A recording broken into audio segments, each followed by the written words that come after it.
Greetings, everyone. Thank you for joining us for today's webinar, Navigating Recruitment and Compliance 2025 Trends and Challenges. My name is Danielle Olivier, Marketing Generalist here at AccuSource HR, and I will be your moderator today. The content provided in this presentation is for informational purposes only and should not be construed as legal advice or serve as specific guidance. AccuSource HR and Tracker strongly encourages current and prospective clients to seek the advice of qualified counsel, preferably law, prior to engaging in any legal decisions involving drug or background screening policies or compliance concerns. I'd like to take this opportunity to introduce today's presenters. Cynthia Wood. Cynthia has over 20 years of experience in the employment background screening industry. She has held leadership positions directing sales, business development, enterprise account, partner relations. At AccuSource HR, she is responsible for overseeing marketing, media, communications, and strategic projects. Cynthia holds a BS degree in business management and an MBA in administration. She is a Society for Human Resource Management member and a member of the Professional Background Screening Association, where she serves on the Industry Best Practice and Government Relations Committee. Cynthia holds FCRA Advanced Certification and is a frequent guest speaker on compliance and optimal industry practices. And next is Taylor Dorton, Global Head of Implementation.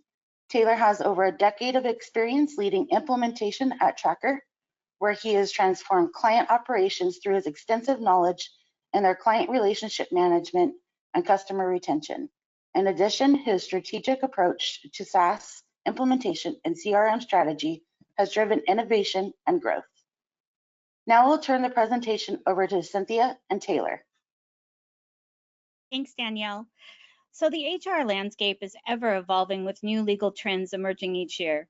Currently, we're continuing to see a rise in remote and contract workers.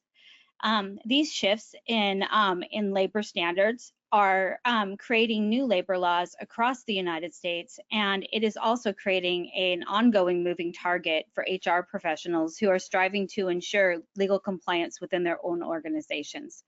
Today, we're going to explore these trends and provide feedback on tips and tools to promote legal compliance within your organization. So I think we're going to start off first with a poll question. Danielle, can you go ahead and please tee up that poll?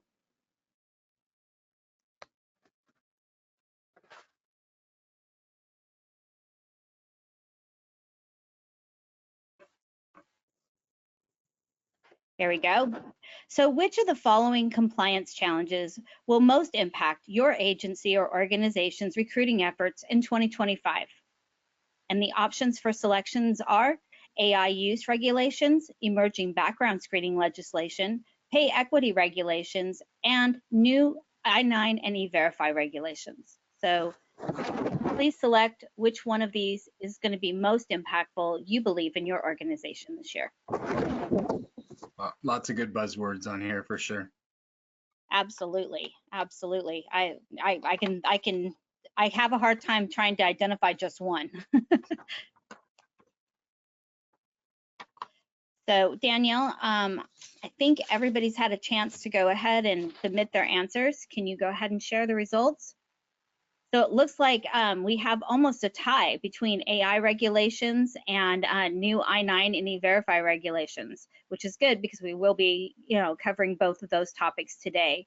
In addition to that, it looks like emerging background screening legislation is coming in a close second, with pay equity regulations also being something of interest to our attendees today.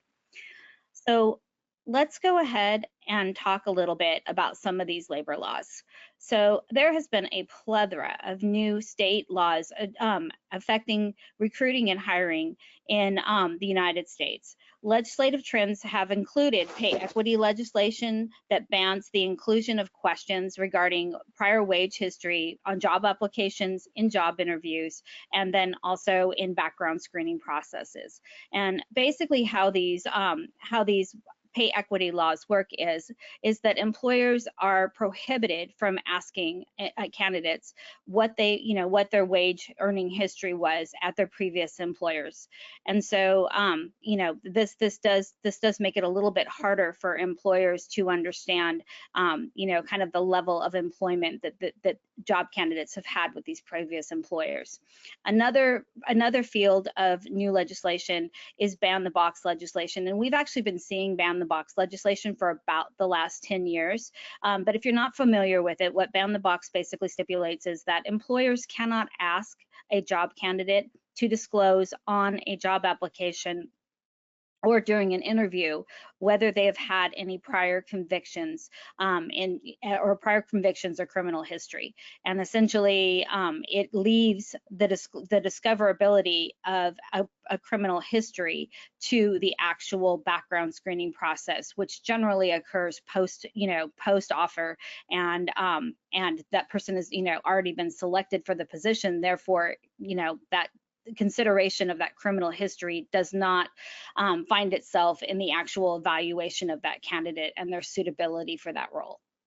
Yeah. Definitely. Go ahead, Taylor. It's an interesting one too, because as people are trying to automate all of these different parts of intake, screening, interviewing, using, pieces of technology, whether it's forms, bots, et cetera, there is a lot of kind of fear, or people don't really know what can we do with some of those automations that can help people be more efficient, and what can they not do. So definitely an interesting topic. Absolutely. And then the third type that we're seeing a lot of is fair chance legislation. Fair chance is kind of the new kid on the block. And so we're seeing a lot of legislation come out of the state and municipal courts that is basically indicating that that essentially, if a person committed a crime when, in the past, that shouldn't impact their employability going forward, at least for most jobs. I know, granted, there's certain situations, like if someone is working with, children or vulnerable adults, that, certain crimes would prohibit them from that. But, for most misdemeanor crimes and low-level felonies, a lot of states are now enacting legislation that basically expunges the records of the offenders and makes it more challenging for employers to identify these types, those types of crimes. And part of the challenge with that is that, in some situations, while the most heinous crimes are being reported, like rape, murder, various crimes against persons, a lot of like lower level misdemeanor theft and other types of crimes that may impact an employer's organization are now being expunged, and employers aren't finding out about those. It also creates certain challenges for employers because as the states are enacting this type of legislation at literally a breakneck speed, the courts are really struggling to keep up, because while they've been mandated to expunge those records, having the physical staff to be able to do that is sometimes, months or even, a year or more behind. And so what's happening is employers and background screening organizations are actually, running background screens in the traditional way that they normally do, and they're picking up these crimes and, reporting them as they legally should, and then the candidates are coming back and saying, oh no, wait a minute, that's past the time period for reportability because that should have been expunged. And really the challenge is that the court has not removed the record, not that the CRA or employer has done anything egregious in trying to report that information. So some of the goals of these new laws that are impacting employment is to set kind of a level playing field for these employees and give them a chance to get gainful employment. And I think we all probably can agree that's a good thing. I mean, one of the fastest ways to ensure that someone will commit a crime again is make it impossible for them to earn a living in a legal manner. And so these laws have they have a good purpose, but as employers, we're kind of often walking a tightrope, and kind of what's our position now? How do we protect our organization, but then at the same time, make sure that we are also allowing good candidates in the door and meeting our hiring goals. So another area that we're also seeing a lot of rise in legislation is in privacy standards. And so there isn't currently a federal privacy law in place, but a lot of states are enacting their own privacy laws. Two states that kind of led the charge are California and New York, and they have pretty robust privacy legislation that is protecting their citizens, and those privacy protections lean over into background screening and information that you can obtain from the candidate during a hiring process. And so therefore that can impact an employer's hiring practices and policies and ability to hire. And so that is another area that we are seeing a lot of increase in legislation. And only time will tell if that's something that's going to continue to rise, or if it's something that is more leaning into what we would consider the more liberal states in the United States. So what is a human resource team to do? I mean, it's a lot of legislation. Most human resource teams are they might have attorneys to lean on when they have a question. They're not made up of legal professionals, and so trying to stay abreast of all of this changing legislation can really be a little bit overwhelming. And so some of the things that you can do is you can align yourself with a good compliance-minded background screening organization that will keep you abreast of all of the upcoming legislation, and also provide you with tools and resources to try to stay compliant. And you can also use ATS software that also has some of the functionality. And so Taylor and I are going to talk a little bit about that today. So Taylor, do you want to go ahead and talk a little bit also about hiring foreign workers? Yeah, so I mean, we see really a mix of some of the clients that use our software are multi-state, multi-country, and they're having to navigate a lot of different laws that are local and sometimes even global with that. So they're really looking to see how can the software, how can a platform help. So recently we have launched a new product called Onboarding Plus. That is designed to really, help with some of those state, federal, a lot of those different restrictions and regulations that are there. But it is definitely something that people are always looking for, what can we do to protect ourselves, outside of just reading and educating on different items that are there. Now, just trends that are kind of impacting just across the board. AI is a big hot button that really everybody's talking about. They're wanting to use it, but they're wanting to use it the right way. So there's definitely a lot of fear around where can it be used, where can it be used, what parts of the process can it go into, and recruiters are up against people that really have a lot of that technology right at their fingertips. So some people are leading the charge that are embracing that more. Some people are getting left behind because of that fear, but there is a lot of moving pieces in that space, and there's going to continue to be, AI on the first poll we put up, 35%, led the poll there just because it is going to continue to be there. Great. Well, I think we're probably ready for our next poll question then, as we lead into our next discussion topic. Taylor, did you want to go ahead and tee up that poll question? Yeah. So the poll question we have here are, what trends are most impacting your recruiting efforts? So we'll put the questions up so we can get everybody a couple of seconds to answer this one quickly, and then we'll dig into the answers.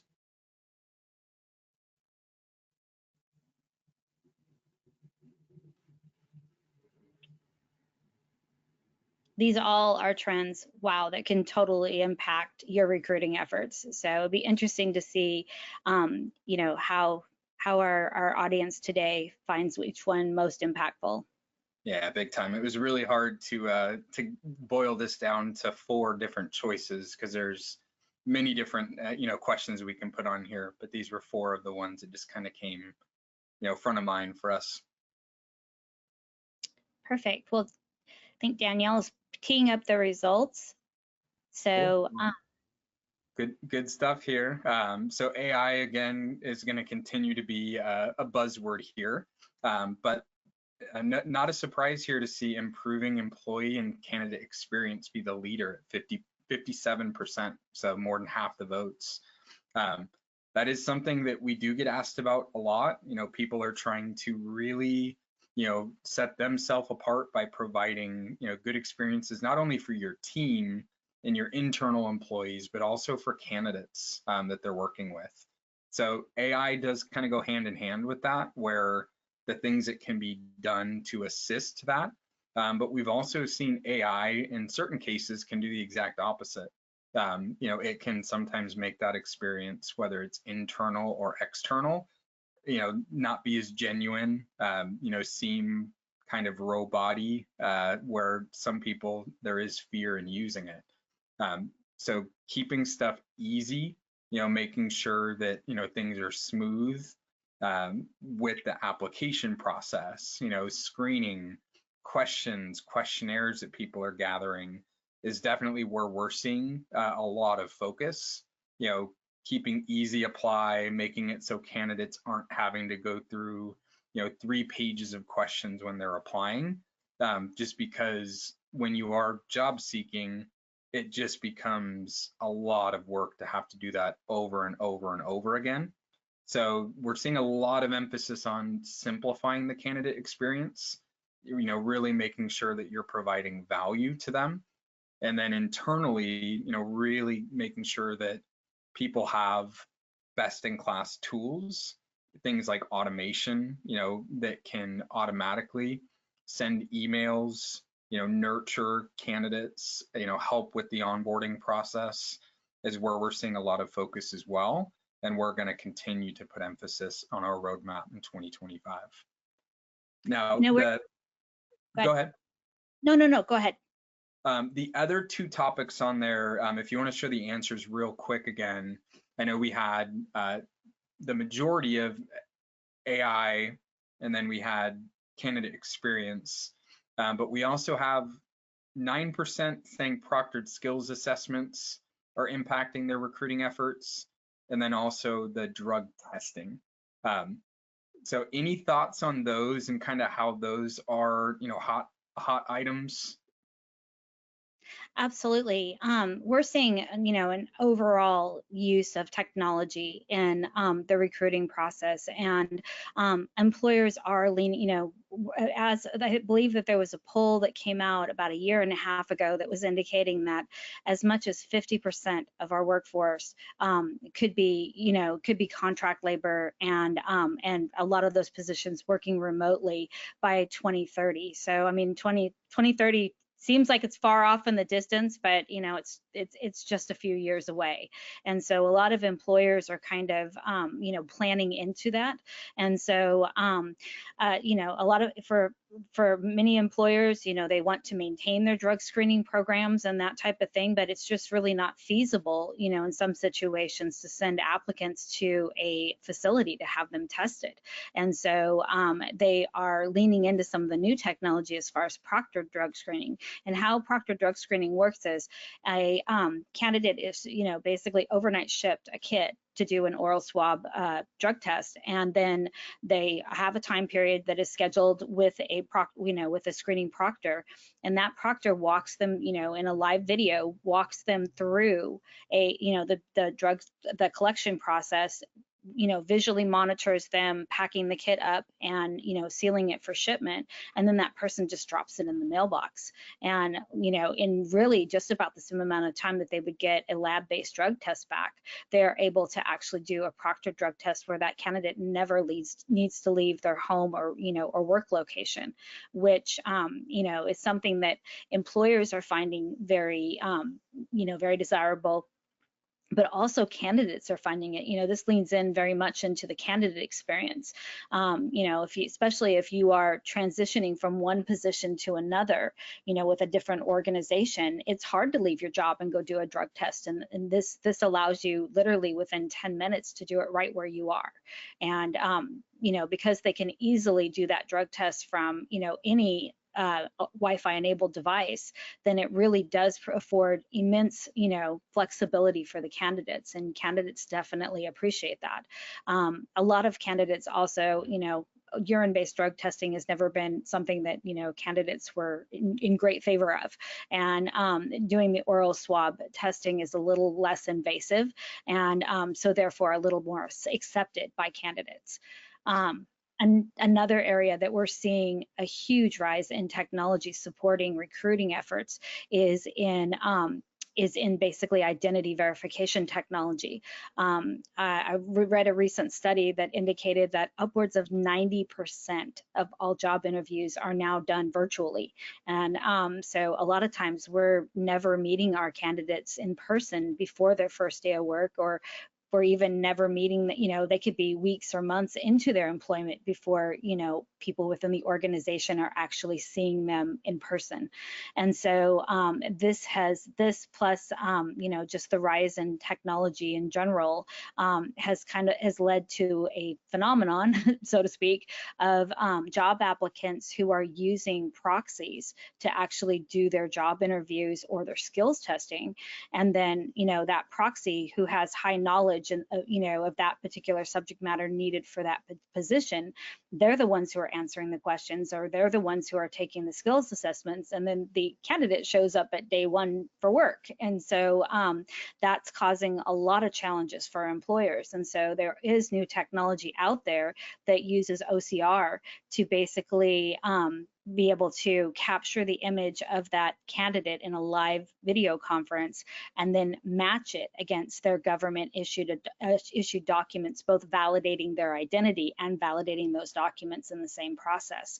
And that type of technology has given employers kind of the leg up in being able to, you know, identify and confirm that the person that they're talking, you know, the person they're interviewing and the person who's showing up at the first day of work is the same person, and that they really are who they say they are. And so that is another piece of a technology that's out there that's really helping employers today. You know, other, you know, things that have been out on the market for a while but are still really, really relevant are utilizing technology to capture all of your state, federal, and local disclosures and consent documents. You know, there's the FCRA has specific, you know, documents that have to be completed to acknowledge consent and make sure that the applicant knows all of their rights up front in the background screening process. But as I mentioned before, there's a lot of states that are acting their own legislation, and that's adding additional documents that the employer needs to capture up front, you know, before they process a background screen. And so using technology to kind of facilitate that process, you know, helps the employer out a lot. It also helps the candidate, because the candidate can acknowledge those documents, you know, from any Wi-Fi enabled device, making the process much easier for them. Yeah, and in the IT space, we definitely see, you know, a lot of that, where, you know, a lot of our clients are in the IT space, and they've seen a lot of issues where, you know, contractors, just like you said, go through interviews, you know, do a sterling job, they show up, and then all of a sudden, you know, something just doesn't seem right. So doesn't seem right. Exactly.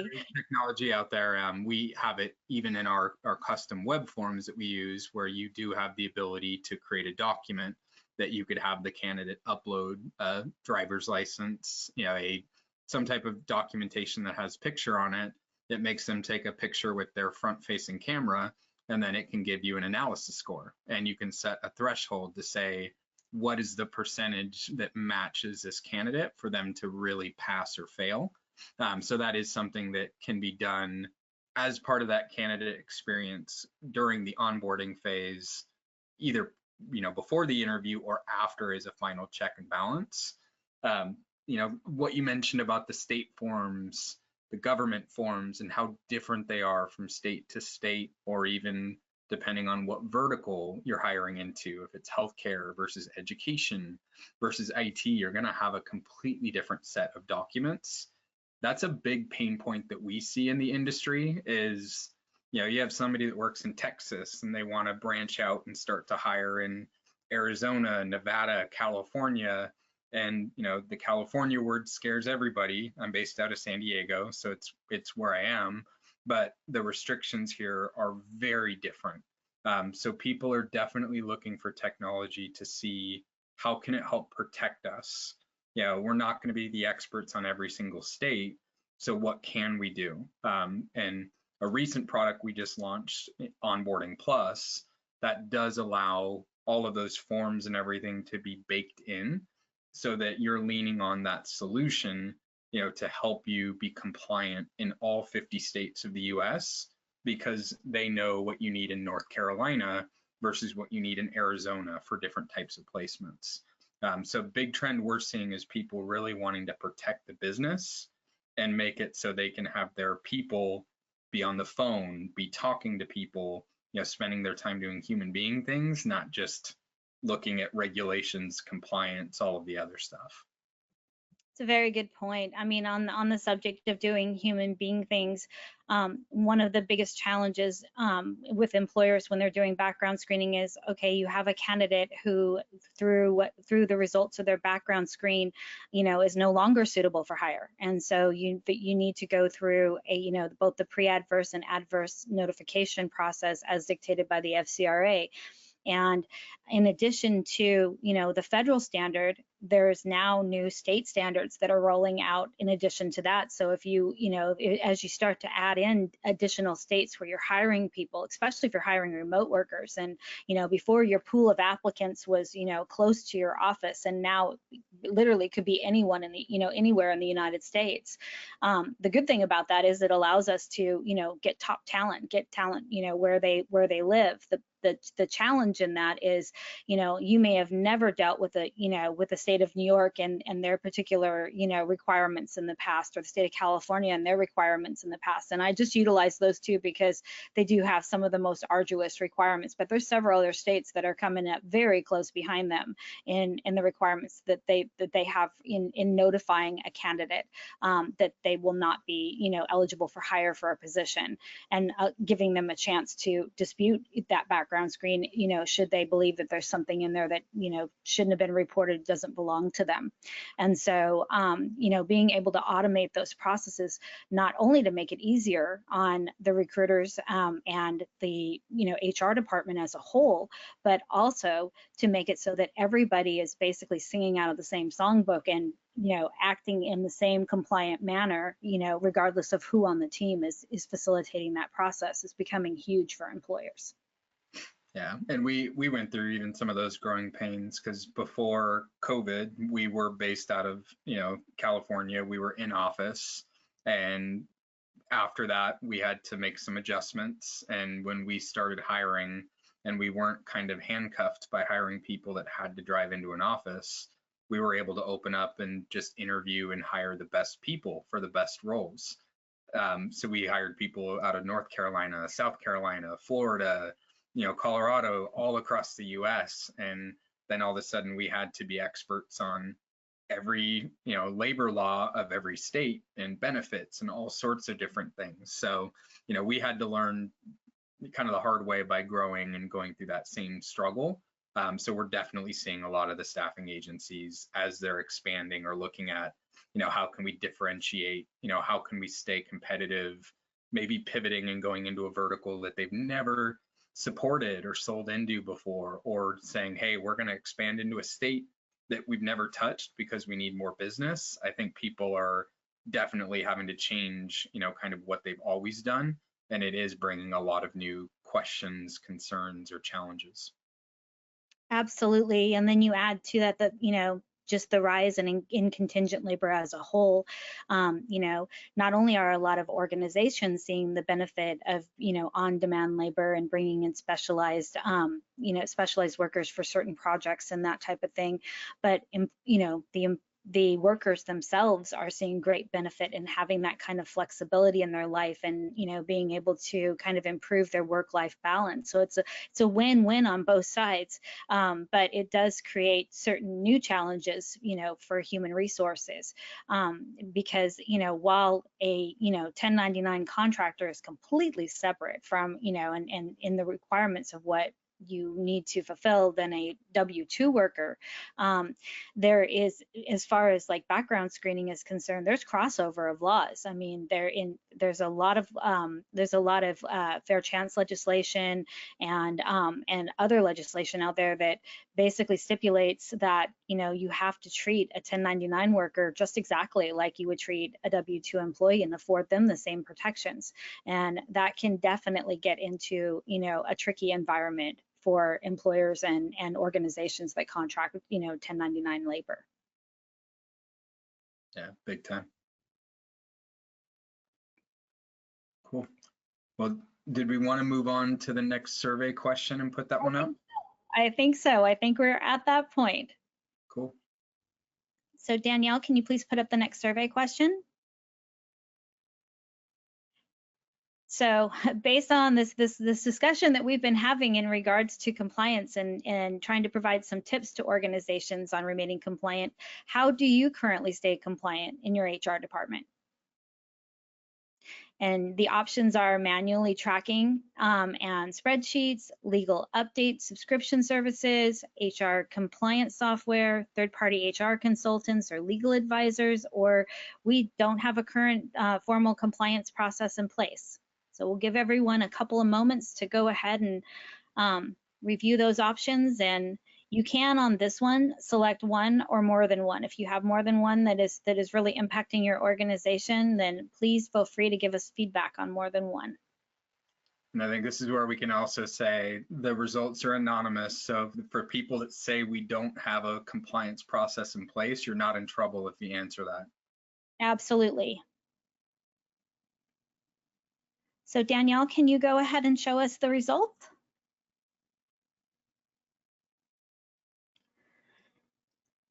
So it looks like well, fortunately, it appears that the companies that don't have a formal process in place, is our lowest scoring one. And if you don't, then we're always happy to help provide some advice on putting you down the path of being able to put some formal processes in your organization. But it looks like the highest scoring with a close second in third-party consultants is manually tracking with spreadsheets, and that definitely can be very, very time consuming. And there are some new options that might be able to help out there a little bit, because I can imagine that quite a bit of time goes into that. I know in our marketing department, we just went from tracking projects on spreadsheets to using software, and boy, the difference, I can't even describe how much more time it's added into my day. But it sounds like, in addition to that, we have quite a few people who are utilizing either a legal update service, or that they are actually using third-party HR consultants or legal advisors to support their processes. And this is definitely a very common trend of what we see, whether it's people that are demoing, software looking to move from their current tech stack, or even existing clients that, have been with Tracker for years and they just don't even know where to start. So a lot of times those spreadsheets, the manual tracking sheets, it's just how they've always worked. And that boulder is so big to push uphill, they just keep doing business as usual. A couple of the risks obviously is with, emerging laws around data protection, data privacy, having all of that in a spreadsheet. I've seen throughout the years, social security numbers, birth dates, things in a plain Excel spreadsheet that are sitting on somebody's desktop that is not great. If that person leaves, if their computer gets stolen, if anything happens, that's sensitive info that's just sitting somewhere that's not protected. So aside from the inefficiencies, protecting and mitigating risk, having that in a software that, has higher than bank grade security, that has everything protected, encrypted, so that your whether it's CCPA, GDPR, all the different compliance rules, making sure that you're there. Software and automation aside, really protecting the data is key. But a lot of times it's just people don't even know where to start, or even if they buy a software, it's just so overwhelming of what can we do. So that's where we have a number of options that are available for that, integration partners, or kind of a premium all-in-one solution, like Onboarding Plus. It's designed to be, let me buy this piece of technology, make it easier, to support all of these different, pieces of employment across multi states. And it's allowed them to take those spreadsheets and move away from them, because really peace of mind is what I've found why people are using them, just because they know it works. Even though it's not great, they'll get the end result there, but it's not efficient. It's a very good point, Taylor. And not only that, I think sometimes, we're always cognizant of our budgets and our spend within organizations, and a lot of times we think we can't afford something better. And the reality of the situation, and this I've found within my own team and my own organization, is a lot of times when we bring software in to automate processes, we actually end up saving a ton of money, because we can optimize our staff and avoid hiring, continuously hiring more and more staff to support manual processes. And so we can kind of reduce the amount of new hiring we have to do to support, the additional workload. And realistically, often the most expensive resource is labor.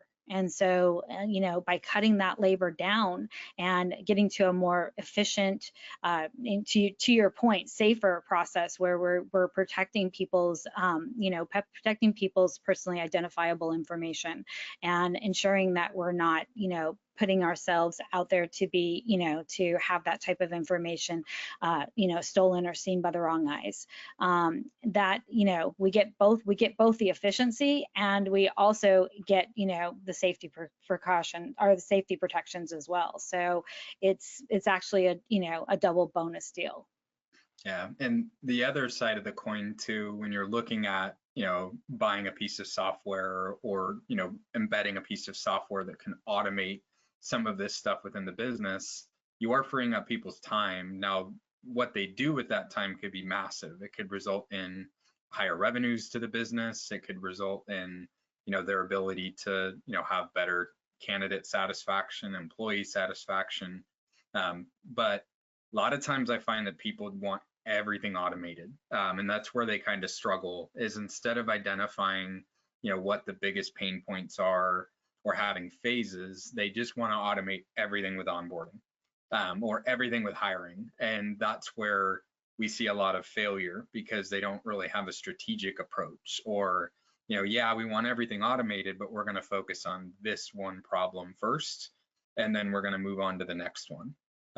So just advice from what I've seen is, as you're building your 2025 plans, definitely be aggressive, but crawl, walk, run, figure out what you can do first very well, and then move on to the next pillar. But when people just say, we want everything to be automated, we want fully, automated compliance, those are the people we see sometimes struggle, fail, and kind of fall back onto ways they've always worked, because they're just biting off too much to chew at once. The automating everything is a great goal, but you have to be realistic with going from 0 to 100.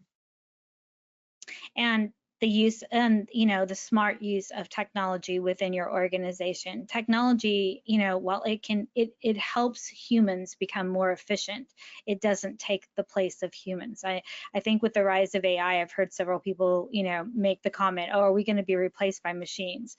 I highly doubt that we're at risk of that anytime in the near future, because while AI and technology can absolutely help us become more efficient in our job, jobs and really take over some of the, the mundane manual processes that we do, and really help us become more efficient. What it can't do is it can't think like a human. And so those human decisions will always be required. And so, just finding that balance and finding that smart use of technology is really important. And, tying it back to the candidate experience, candidates want smart use of technology. They want forms that form fill for them, and based off of other information they provided earlier in the hiring process. They want to be able to respond back to the HR department and further along their onboarding process from wherever they are, whether they're, out on the road and, with their family, or whether they're sitting in the office and have an, opportunity to take a break and get things done. They don't want to specifically have to be in a single location to do that. So making sure that technology is mobile and, adapts well to, candidates, real lifestyle, that's very, very important. And that makes them feel welcome. That gives them a good, entrance into the company. It makes them feel good about joining the organization and really cared for as they come in. So it not only, helps make sure that you keep great candidates, on the line as you're taking them through the onboarding process, but also ensures that when that candidate, starts their first day at your organization, they're, that their experience and their perception of the organization is really positive from day one. And that can definitely tee up things for, a great, work experience. Yeah, AI is something that I think there used to be, I think, more fear about taking jobs. I think it's still there, but we definitely embrace it. Whether it's internally or even externally, where it's a weapon, it's a tool to take those basic, tasks that just waste time. And if you can have AI streamline those tasks to free up your time so that the human being things, talking on the phone, having meetings, all of that, you have more time and you're more switched on to be able to really high perform. The other thing is right now, just with the market, if you're working for a company and you don't have best in class tools, or you're recruiting candidates and you don't have best in class tools, you're behind the curve. Because whether it's having easy, application processes, websites that are clean, easy to use, all of that, a candidate, especially in today's age, they're judging you every step of the way. And if they see things that are like, oh, well, my last job I applied for, I was able to do this and it looked like this. There's a big experience piece of that too, where AI helps you, be able to be competitive with the best in class agencies out there. And even if you're a smaller company, a mid-size or a large company, AI can make you, really stand out and help you in a lot of different elements. Very true. Very true. So what would you say are maybe some of the top takeaways that our attendees today could take away from our discussion? Like what are some of the top actionable items that you would suggest? I would say, I think the biggest thing would just to be realistic about your goals. Definitely set them, but be realistic about what you want to achieve. Try to have them also be tangible. Whether it's milestones, looking at quarters, looking at months of the year, but don't just have big goals of, I want to automate onboarding, or I want to make things better. Try to be very strategic with, what is the biggest problem that you could solve, and then how are you going to do that? But before you really put anything into plan, make sure you take a step back and really look at that. Make sure you're comfortable before you put anything into action. The biggest thing I see is people that have so many spinning plates, whether it's software initiatives, business initiatives, just things inside the business, and they're spinning everything and not even one of them gets done. So really having those good aggressive goals, but being realistic with what you want to achieve and when you want to achieve, I think sets you up for a lot greater success. I would 100% agree with that. And the other thing I would also suggest is look into the resources that you have available to you. A lot of times, you know, your background screening providers, your ATS providers, etc., they have the tools ready, you know, ready to solve problems that you have. But a lot of times, you know, if that communication isn't there between, you know, your providers and your organization, then you might not even know that you have access to those tools. You know, sometimes it's not a matter of going out and getting a new platform. It's, you know, maximizing the usage of the platforms that you already have. And so my encouragement would be to talk to your background screening provider, your ATS provider, you know, other software providers and service providers within your HR process, and, you know, see how they can partner with you to maximize your goals. If you're utilizing a software, you know, where you're not getting that partnership, then you're really kind of missing out on half of the, you know, on half the value, because they should, you know, a good provider should be helping you solve, you know, your challenges and make your business more efficient. Yeah, and that is definitely a good point, because we do see some people that, you know, don't always reach out, or, you know, they don't ask for help on some of these things, and you don't know what you don't know. So whether it's an existing provider or somebody you're working with, you know, there are new solutions, new options, things that come out all the time.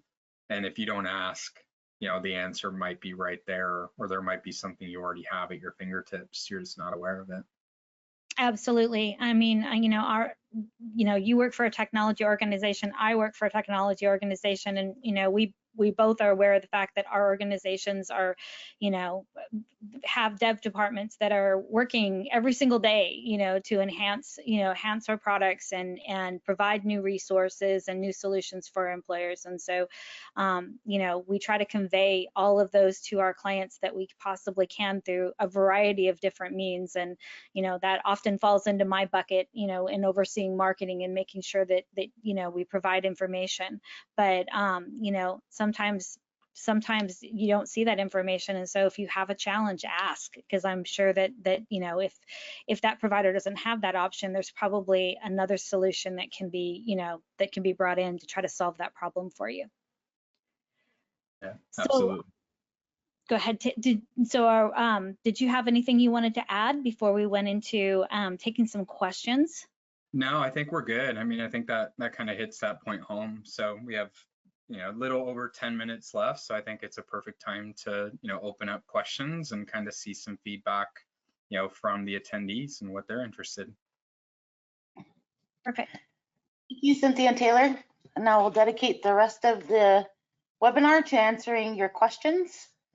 So the first question we have is ban the box only in certain states?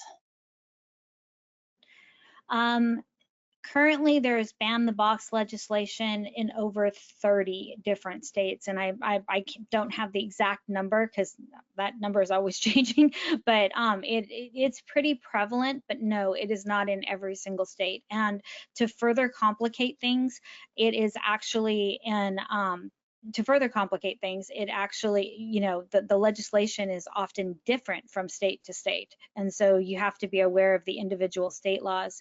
AccuSource HR currently has a ban the box resource map in our resources on our website.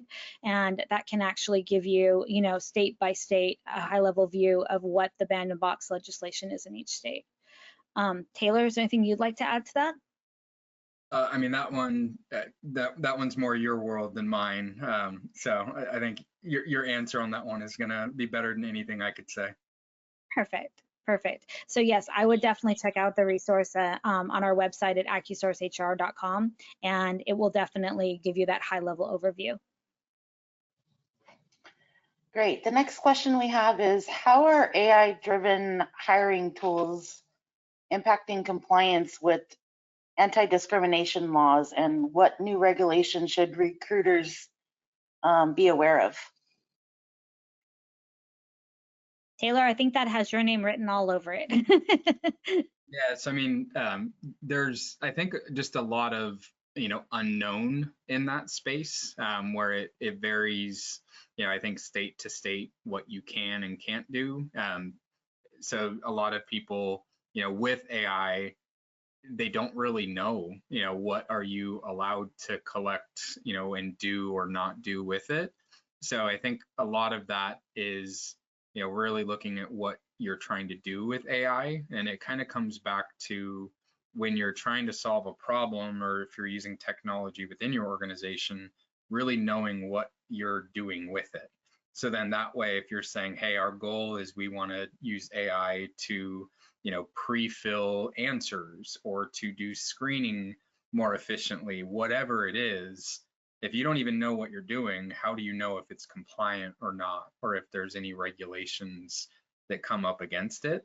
So I think where we see some struggles is people want to just throw AI at everything, and then they kind of lose control because they don't even know what sequences they have going out automatically, or what forms or things are leveraging it within to even know whether it's compliant or not. So I think the goal there is to always really have a good game plan on where AI is being used in your onboarding or your hiring. So then that way you can go and look to see, is there anything we're doing that is gray or not allowed? Great answer. The next question we have is, can remote drug testing support different panel configurations? We only do a 4-panel drug test to eliminate marijuana use, as it is legal in our state. It's a really good question, Danielle. And actually, there are a lot of different panel configurations that you can select within oral fluid drug testing. Those panel configurations, a lot of employers are editing out marijuana because, and I didn't talk very much about this previously and all the laws that are impacting HR departments, but right up there is all of the new marijuana legislation and how employers can utilize marijuana test, within their organizations in different states that have legalized marijuana. And again, it varies very much state to state. So a lot of employers in a state where marijuana is legalized will just simply determine that they will, edit that out of their drug testing regime. And it makes perfect sense. I mean, and one of the great things also about oral swab testing is, even if marijuana was in the test, the window of detection is very short for THC. And so, it does kind of eliminate the recreational users, and really, would only catch someone if they are a very heavy user, and had used within like 12 hours of taking the test. There's a lot of different panel configurations that they can lean into, and different industries have different requirements. Like healthcare, they test for certain substances that are not normally tested, that are related to, prescription drugs of abuse. And so, it does have that flexibility to be able to, lean into those substances that that are not commonly tested. Great. Next question we have is, great webinar. Being fairly new to HR, I've learned a lot. My question relates to improving the onboarding and hire experience for candidates. How do we combat candidates who don't read, or don't read very carefully, directions for onboarding and form documents? I think less is more is probably the biggest advice I would have. Is if you take yourself out of your HR shoes or your employer shoes and look at it like you were applying or reading it, how busy is the documentation? Government forms, of course, have to be busy because you can't edit or change them, but making it very simple. Are you using forms that have check boxes? Is it mobile friendly? Have you actually looked at it and walked through the whole application process on your own? There's a lot of traps that we see people fall into, and sometimes when you ask some really simple questions back to them, they don't have an answer. But I would say keeping it the most important info very easy to see, but using mobile friendly onboarding forms or documents where you can. Can they do it on their phone easily? How does it look on their phone? But if there's so much info that they look at it and they're like, oh, they're gonna just scan through it.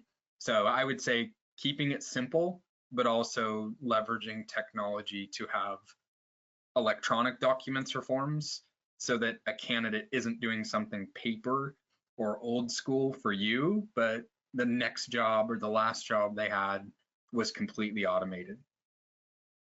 And that's a good point with the electronic forms, because you can, in a lot of those form sets, you can set it up where they can't progress to the next form until they've, or to the next section until they've completed the section above.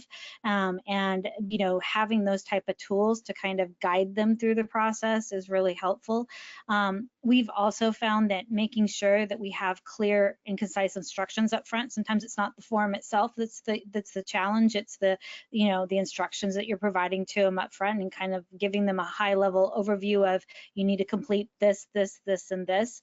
And then, obviously through automation, ensuring that they can't move on to the next step until they've, completed the step. That helps drive behavior.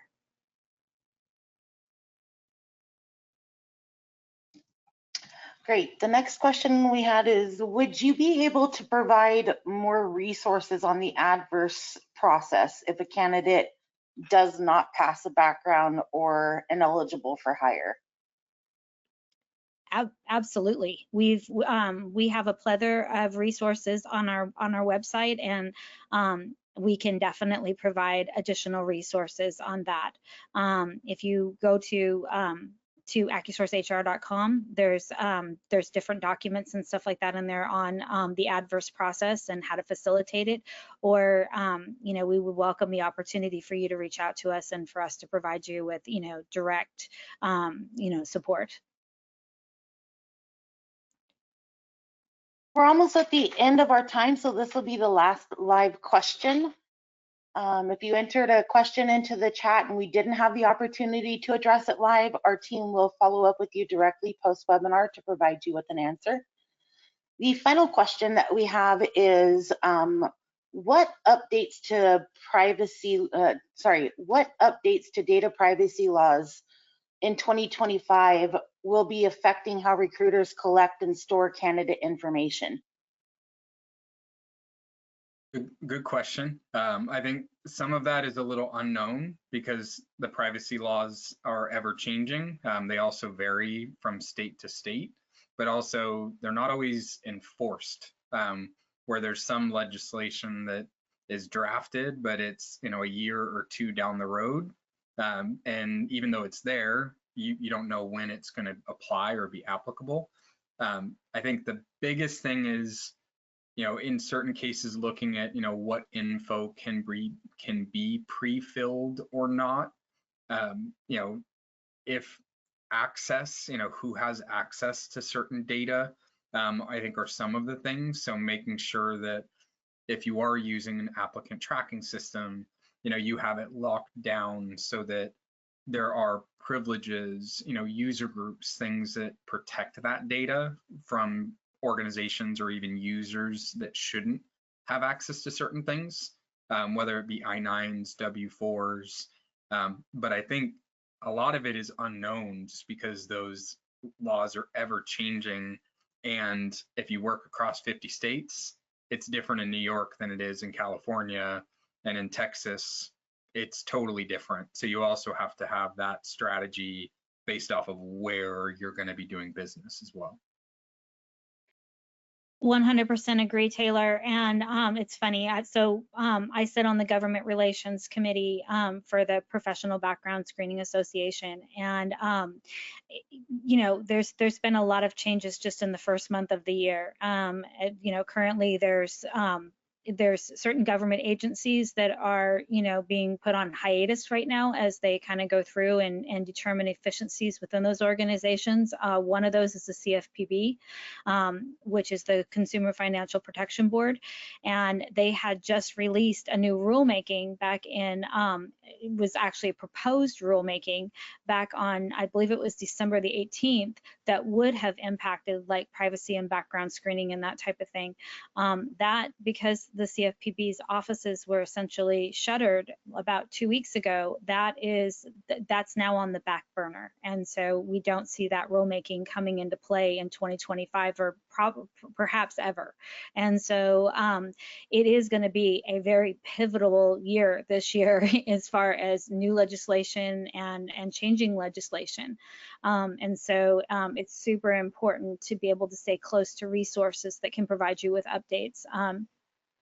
AccuSource HR offers to clients, or non-clients, we offer a free legal update twice a year, and we really go through all of those, all the different state legislation that's emerging or changing, and share that information with HR departments so that they, are kept abreast of changes. So we will have another one coming up in June, and as an attendee of this webinar, we will make sure that we send out an invite for that one as well. And that can help you out, significantly in knowing what's coming down the pike and what the potential impacts of that are. And actually that particular webinar is hosted by our in-house counsel. And so, the people who absolutely are on the cutting edge of what is changing within at least the background screening side of the industry. Taylor, anything you want to add to that? Yeah, I mean, I would say leveraging your resources. There are many resources that are free. Conferences that happen, some that are free to attend, some that are paid, but really just challenging yourself to learn. Having a SME on the team, that maybe looks at all of those free resources, between ebooks, conferences, webinars. There's so much content that's right at your fingertips. But there's also a lot of content out there that's just noise that might not be helpful. So really looking at those and kind of being strategic with what you want to spend your time on, so that you can, kind of have the added benefit of some of those free resources on top of any paid, in-house consultation or, software or whatever you're using. That would be my advice, is just to always keep your eyes and ears open for what's out there, because there's so much content that's free that can help, kind of protect the business. Great. Thank you, Cynthia and Taylor, for facilitating this informative webinar, and a special thank you to our attendees for joining us today. If you have any additional questions, please do not hesitate to reach out to us. On behalf of AccuSource HR and Tracker team, we wish you all a wonderful day.